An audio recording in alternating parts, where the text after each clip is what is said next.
ఒక అతను కమిట్మెంట్ గల లీడరు.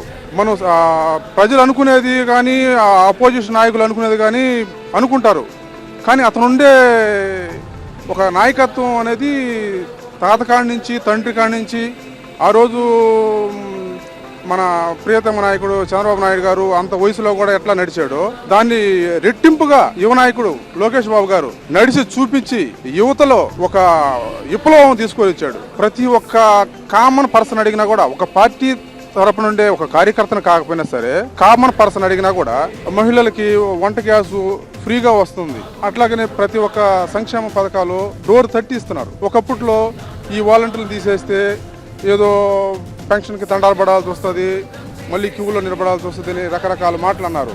ఈరోజు తలుపు తట్టి ఇచ్చిపోతున్నారు. ఒక నెల లేకపోతే 2 నెలల పెన్షన్లు తీసేస్తారు, అది ఇదే కారణాలు 100 కారణాలు చెప్పారు.